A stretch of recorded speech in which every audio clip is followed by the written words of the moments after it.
Hello everyone, this is the Masked Analyst.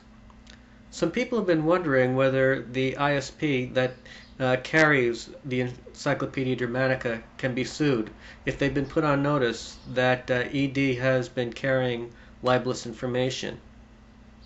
Now it seems pretty obvious to me, and I know that the folks at ED will disagree with me, but it seems obvious to me that ED itself can be sued.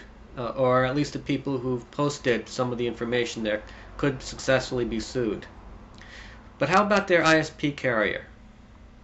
The short answer is no. They are immune to lawsuit, and for very good reason. Section 230 of the Communications Decency Act does protect them from a lawsuit, so long as the ISP carrier does not have a hand in developing the content that's posted on Educational Dramatica. I'm posting a link to Section 230 in the comments section if you want to read it. Now there's a very good reason why Section 230 was passed by Congress, and I'll give you an example to illustrate my point. There's a stock message board called Raging Bull, and they have hundreds, maybe even thousands of message boards. Each board is devoted to a separate stock, a separate company. And many of these stocks are penny stocks, and many penny stocks are outright scams. Now I'm certainly not saying they're all scams, and certainly many penny stocks fail because either their business model isn't good, or they're outcompeted, or they don't have the resources. But many of them are scams.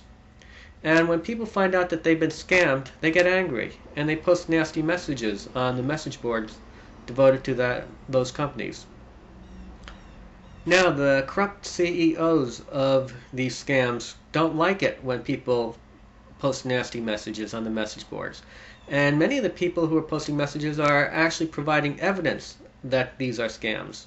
And the CEOs don't like that because they're no longer able to get suckers to invest in their company.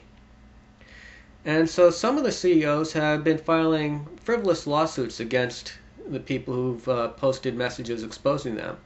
And one particularly corrupt CEO has turned around and sued Raging Bull, saying that he's complained to the company many times about libelous messages, and the company hasn't done enough to take down the messages that he's considered libelous. In fact, he's demanded that the entire board be removed because people come out again and again, and accounts may be deleted, but they just sign up again under new accounts and post allegedly libelous material. Now, most of this material, by far and away, most of this is not libelous. The guy is a crook, but he's trying to suppress all the information. And one of the things that he's done is he's turned around and sued Raging Bull, complaining that they have not acted sufficiently on his complaints that he's been libeled, and he dragged them into court. And because of Section 230, he lost the case. He had no case because Section 230 protected message boards like this, and there's a good reason why this is so. Think about it. Let's think about this for a few moments. Raging Bull carries hundreds of message boards, and there must be thousands of posts put up there every day that CEOs would rather not have put up there. Now imagine if all the CEOs started complaining to Raging Bull, saying, "You got to take down my message board. He's libeling me. Wah, wah, wah, wah," and demanded that they be removed. Or else they would sue Raging Bull. Well, Raging Bull would have two choices, really. They could start wholesaling, removing these messages that these CEOs don't like, or they could conduct an investigation of each message to see whether it was indeed libelous. Was it a statement of fact that was wrong about the company, or was it merely a statement of opinion? Is there any truth to the matter complained about in the posts? Now, each of these investigations could take anywhere from minutes to hours to days. Think about it. They may have to go through dozens of financial documents filed with the SEC, the Security and Exchange Commission, and compare these documents with company press releases over several years.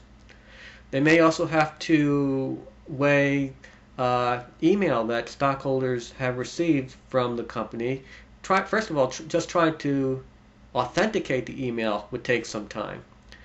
And if you had to do this dozens or hundreds of times, that would become impractical.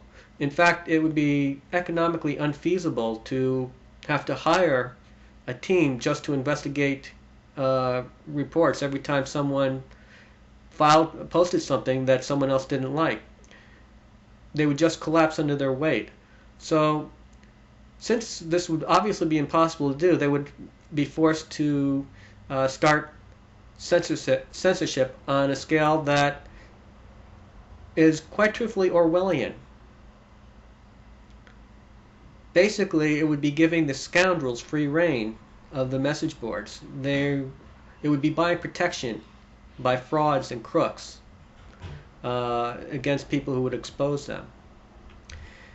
And for this reason, Congress passed the Section 230 to protect message board providers and ISPs.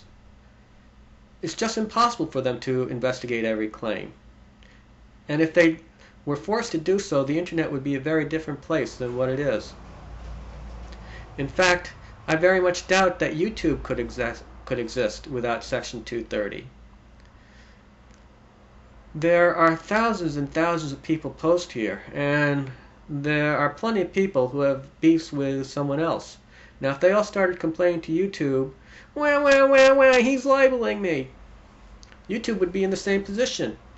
They would have to start a wholesale removal of videos, or they would have to investigate each and every complaint, which would be basically impossible. If it weren't for Section 230, YouTube would have to fold. That's why Congress has, in my opinion, very correctly, very rightly passed Section 230. That's why ISP providers should be no more accountable for what's posted on their sites than, say, the telephone company is for what is said over the telephone lines. This has been the Masked Analyst, under and in.